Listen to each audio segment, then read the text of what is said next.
想想这一年来发生的事儿，乌俄战争爆发，默尔克下台，全球经济大衰退，欧洲债务危机，安倍遇刺以及台海危机等等。如果将这些重大事件连起来看，我们就会发现，今年全球地缘事件发生的频率和激烈程度都远超过以往。这是不是代表第三次世界大战离我们越来越近了？大家好，我是火力军。本期视频我们就来谈论一下网络上的热点话题：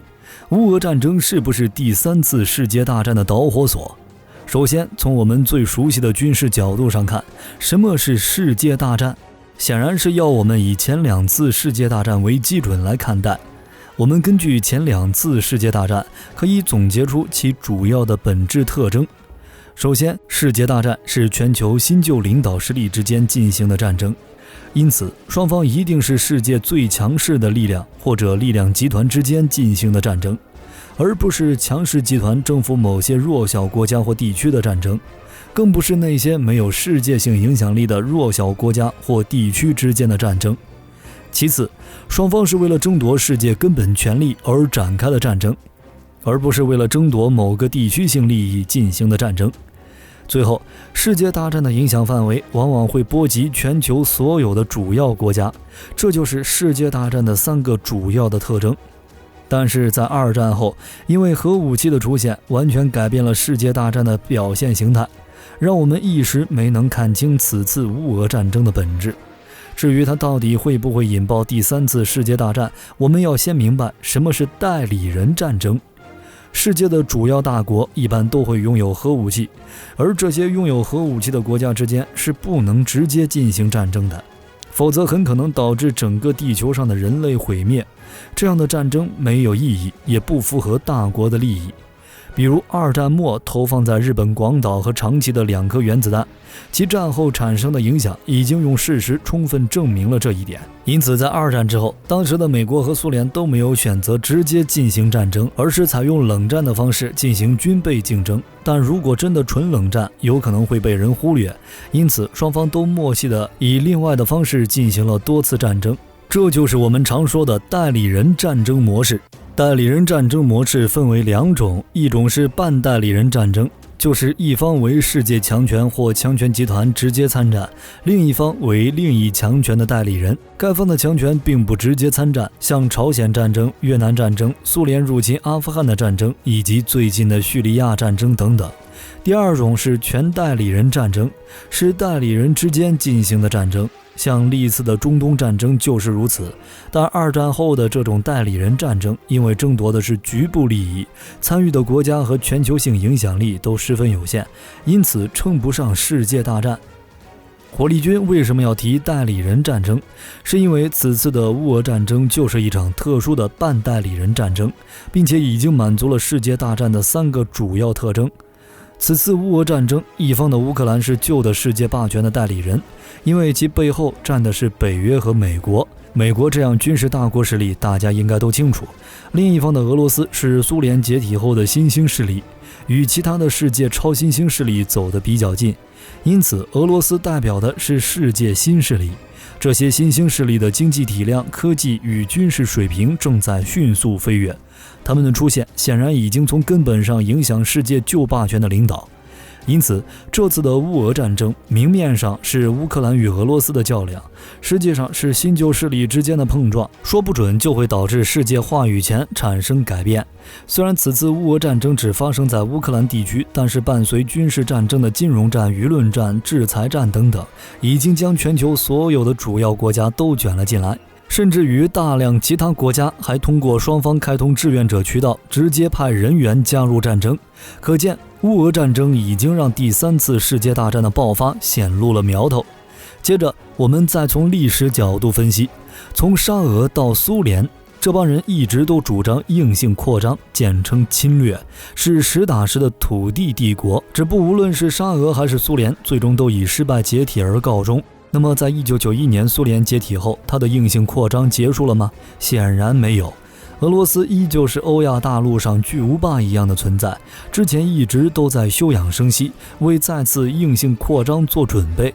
从2014年开始的乌克兰战争，包括此次的乌俄战争，都标志着土地帝国再次走上了硬性扩张的道路，依旧以摧毁对方的边界为核心，抢夺他国土地。而通过此次乌俄战争，俄罗斯也显露出了他的援军，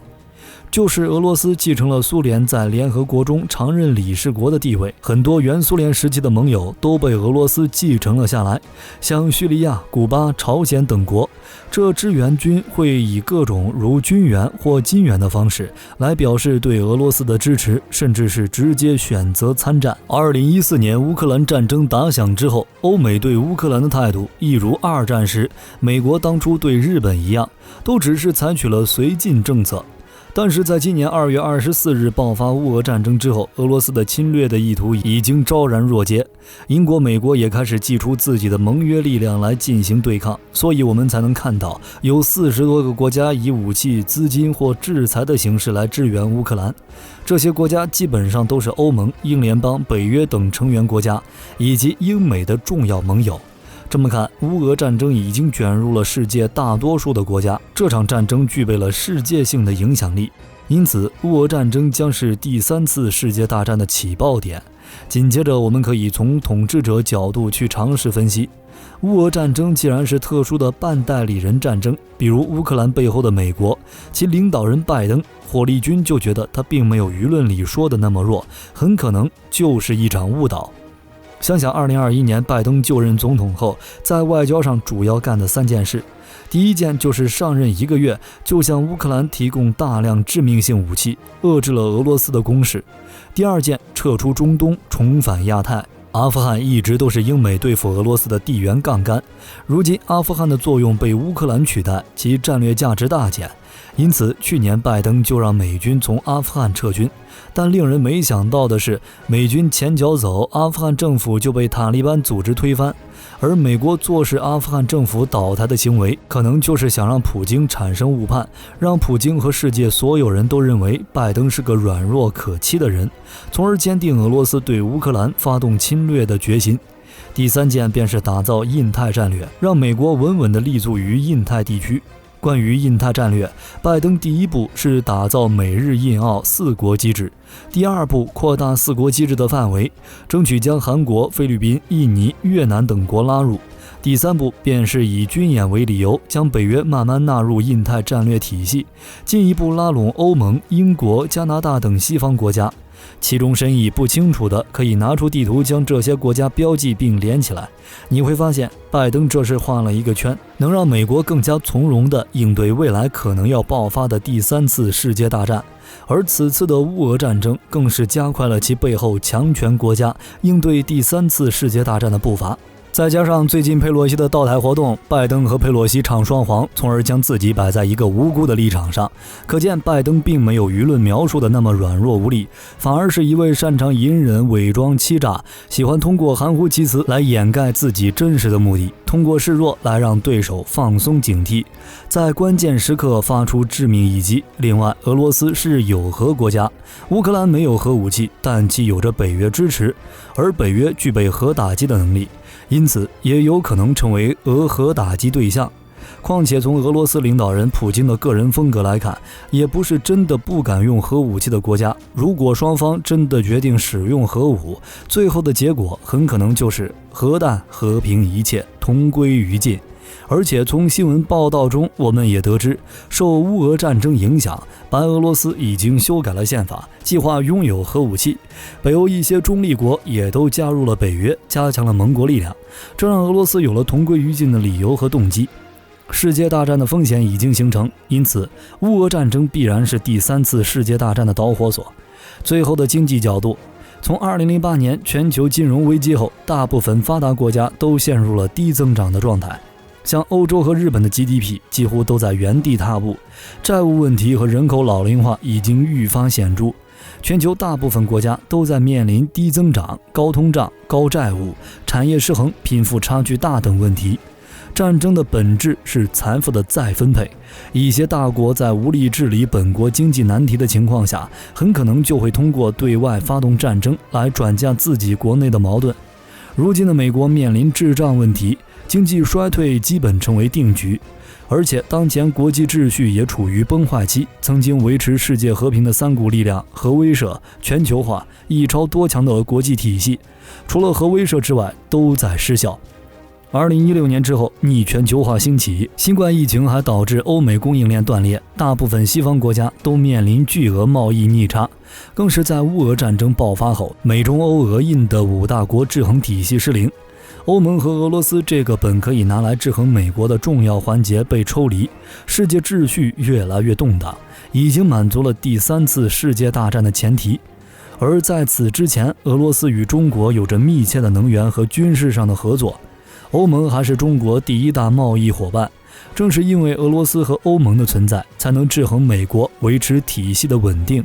那现在欧盟和俄罗斯闹掰了，会有什么影响呢？因为5大国制衡体系失灵，美国便加快了一些烈火力军刚才讲的军事行动。如今的美国既要考虑亚太的情况，也要考虑欧洲的情况，甚至还要兼顾中东和南亚的局势。如果拿现在的情况和二战初期时相比，二战初期时美国之所以对日本采取绥靖政策，是因为当时的欧洲内战还没有完全打起来，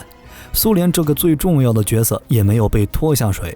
一旦美国率先对日开战，那苏联就能趁机南下，侵吞掉日本在东亚的利益，成为美日战争最大的受益者。但到了二战中期，苏德战争爆发，欧洲乱成一片。这时美国对日本的政策发生360度转变，从妥协转向逼战，封死了日本所有的退路，让日本开了战争的第1枪——珍珠港事件。现在呢，因为受到乌俄战争的影响，俄罗斯和欧盟势同水火，如果不是有核武器的因素，这俩恐怕已经打起来了。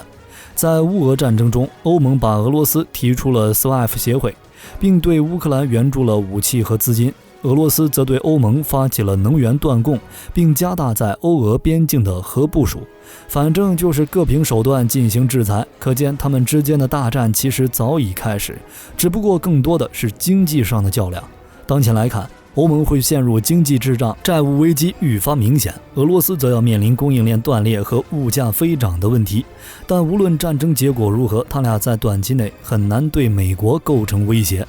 如果第3次世界大战真的爆发，那么这场大战的主角俄罗斯和盟约帝国谁更占优呢？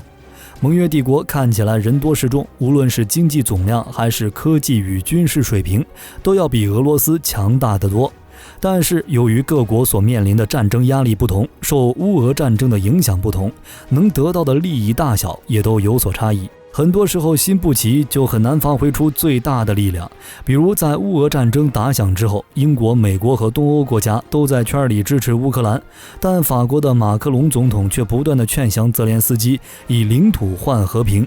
这不正中俄罗斯下怀？再加上各国政策的不同调整，让这个盟约帝国有点华而不实，连正常水平的一半都没有发挥出来。而俄罗斯虽然经济总量、科技水平等方面处于劣势，但俄罗斯因为普京可以在短期内迅速调动所有的社会资源投入到战争中，更何况他们还有数量庞大的核武，让爆发的3战充满了未知的变数。而现在不同于1战、2战的大规模集团作战，也有别于美苏冷战的军备竞争。伴随科技水平进步以及各国对如何应对核武的研究，如果第3次世界大战爆发，那么战场上的热战比重必然会大幅上升，甚至出现各种网络战、病毒战、太空战，只要是目前有的，估计都会派上。因为如果不尽全力，不第一时间消灭对方的核武，那迎来的就是同归于尽，就将毫无意义。因此，第3次世界大战将会是一场全球性的综合性战争。好了，你对乌俄战争是否是第3次世界大战的开端，还有什么想要补充的吗？欢迎在评论区留下你的看法，我们一起讨论。本期视频内容就到这里，我们下期再见。